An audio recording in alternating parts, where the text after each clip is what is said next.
Sir আপনি হাসছেন? তুমি তো বিরাট কাজ করে ফেলছো রাশা। আমার তো ইচ্ছে করতেছে তোমার এই সাফল্যে লাফায় লাফায় নাচি। কি বলেন স্যার? রবিন সাহেবের মতো লোক তোমার বন্ধু, তুমি বলে ফেললা আর আমি বিশ্বাস করলাম? উনি বলেছেন। উনি বলছে, তুমি মানতেছো না কেন? শোনো রাশা, কর্পোরেট লাইফে কোনো কিছু না করতে হয় না, এখানে না করা মানে হারিয়ে যাওয়া। তাই বলে স্যার? সুযোগ পাওয়ার জন্য তোমার মতো হাজার হাজার মেয়েরা লাইন ধরে দাঁড়িয়ে আছে, আর তুমি না করে দিচ্ছ। লুফে নাও রাশা, লুফে নাও। জি জি স্যার, আমি বুঝতে পেরেছি। হাত ছিটালে কাকের অভাব হয় না। রবিন সাহেব কাকের আশা করে না, উনি ময়ূর পুষতে জানে। আমি উঠি স্যার। দেখে মনে হচ্ছে ফাপড়ে আছো। দাঁড়াও, একটা গান ছেড়ে দিই, চোখটা বন্ধ করে শোনো, আমার ভালো লাগবে। না স্যার, আমার এমনিই ভালো লাগছে, গান শুনতে হবে না। এই ভবিষ্যৎ তোমার উজ্জ্বল, একটু স্থির হও। আর এত ভয়ের কিছু নাই তো, কোম্পানি তোমার পাশে আছে। জি স্যার। রাতে একটা হ্যালো দিও, অভিমানী মানুষ আবার কষ্ট পাবে।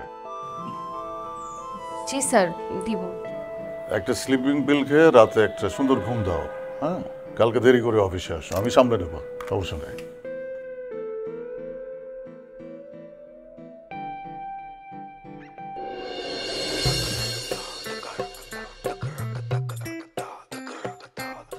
মিংকে তোমার ভাই না?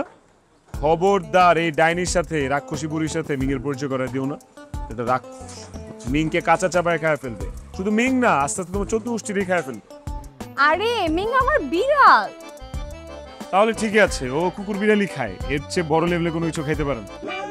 ফালতু কথা বলবা না, এটা অনেক সুইট। অনেক সুইট। বুঝো ভাবি, ও কেমন করে, কেমন কাজিন আমার, আমাকে দেখতেই পারে না একদম। অসুবিধা নাই, ও বলুক না যা বলার, আমি ওকে একটু সুন্দর ছেলে দেখে বিয়ে দিয়ে দেবো। তুমি ওকে সুন্দর ছেলে দেখে বিয়ে দিয়ে দিবা? শুধু শুধু ওই ছেলেটার জীবন নষ্ট করো না, বুঝছো? এখন হয়েছে তো, সারাদিন তো এখানেই পার করলে, এবার একটু আমাকে সময় দাও, 5টা মিনিট দাও বাসায় যাওয়ার আগে। আমি আর কোথাও যাবো না, আমি মিংকে অনেক মিস করতেছি। ও কথা মনে পড়লে আমার বাইরে থাকতে ইচ্ছে করে না। সেটাই ভালো, সেটাই ভালো। তুমি না মিংকে সময় দাও। ভেরি গুড, চলো যাই, আমরা যাই। আসো। আরে তুমি কোথায় যাবা? তোমার আড্ডা দাও, আমি যাই। বাই। আরে তুমি কোথায় যাও? তুমি এখন আমার সাথে আড্ডা দিবো চাক। আরে নিসা, তুই এরকম মোড়ামুড়ি করতেছস কেন? তোর ভেতরে কি ভয় ডর নাই? স্ক্রিনশট কি দেখাতেই হবে? প্লিজ এরকম করিস না। আমার একটু ওয়াশরুমে যেতে হবে, আমি একটু ওয়াশরুমে যাই। তুই ওয়াশরুমে কেন যাবি? তুই আজ তো 5 স্টারে যাবি। কোন 5 স্টারে যাব? আফরি, তুই এই জিনিসটা নিয়ে এত সিরিয়াস কেন? আমি তো সেটাই বুঝতে পারছি না। তামিম যখন শায়নাকে প্রপোজ করছে তখন তো তোর সাথে ব্রেকআপ ছিল, তাই না? তাহলে তুই এই বিষয়টা নিয়ে এত সিরিয়াস কেন হচ্ছিস? আমি তো সেটাই বুঝতে পারছি না। তুই কি বলতেছিস? আচ্ছা সত্যি করে বল তো আফরি, ব্রেকআপের পরে কোনো ছেলে কি তোকে প্রপোজ করে নাই? আমাকে করছে, আমি তো করি নাই। আরে বাবা, তোকে করুক বা তুই কাউকে করিস, সব তো একই কথা। আর শোন, তোকে আমি একটা কথা সুন্দর করে বুঝাই বলি, তামিম তোর সাথে রিলেশনশিপের আগে কি করছে না করছে এটা নিয়ে মাথা ঘামাস না। তুই দেখবি তামিম তোর সাথে রিলেশনশিপের পরে কি করতেছে না করতেছে, বুঝছিস? বুঝছি। বুঝলে চুপ করে আছিস কেন? তামিমকে ফোন দে। কিভাবে ফোন দিব? আমার সাথে তোর ঝগড়া হয়েছে। আল্লাহ, কিভাবে সম্ভব? তোরা দুজন সারা জীবন একসাথে কাটাবি, এটা কিভাবে সম্ভব বলতো? ছোট্ট একটা ঘটনা হতে না হতে এটা নিয়ে তুই ঝগড়া করাও শেষ। বাহ, ভালো। আমি তো এত ভালো বুঝি না। আশ্চর্য, বুঝিস না তো চুপ করে থাকতি, যে তোর থেকে ভালো বুঝে তার হেল্প নিতি, না বুঝে ঝগড়া করছিস কেন? দোস্ত তুই একটা ফোন দে না।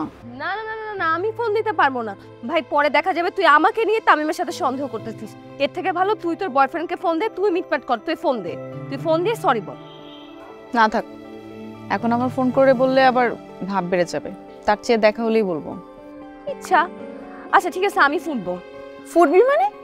দোস্ত আমার না ভাল লাগতেছে না, আমি আজকে অনেক টায়ার্ড, বাসায় গিয়ে রেস্ট নিবো, তোরা তোদের ক্যাচাল মেটা। এখন তো তুই আর থাকবি না, যা করার তো করে ফেলছিস। কি করে ফেলছি? থাক বাবা, তুই যেতে চাচ্ছিস যখন তুই যা, তোর সাথে কথা বললে আবার ঝগড়া লাগবে। বুঝতে পারছি তুই কি মিন করছিস, আমি বুঝতে পারছি। মানে কালকে আমার জন্য তুই প্রপোজ করছিস, এখন তোদের ঝগড়া হয়েছে, এটাও মিটমাট আমার করে দিতে হবে তো? তো খুব ভালো করছি, এরপরে যদি এরকম কিছু হয় না, তোদের না ধরে বিয়ে দিয়ে দিব। তারপরে আপনি বুঝবেন মজা কাকে বলে, কত প্রকার। একদম ফালতু কথা বলবি না। প্রেম করছি মানে কি আমি ওকেই বিয়ে করব? মানে দোস্ত, তুই এতদিন প্রেম করবি বলে ছেলে খুঁজে পাচ্ছিলি না, এখন তুই বিয়ে করার জন্য ছেলে কোথায় পাবে আমাকে বল। দেখা যাবে সেটা। ঠিক আছে, আমি অপেক্ষায় রইলাম। এখন আমি যাই, নয়তো আমার বস খুঁজতে খুঁজতে দেখবো এখানেই চলে আসতে। আমি চাই। আচ্ছা কাল দেখা হচ্ছে তো? এখন আমি কোনো কিছু বলতে পারছি না, আমার অনেক কাজ দোস্ত, আমি যাই। হ্যাঁ, বাই বাই বাই, ফোন দিস, বাই।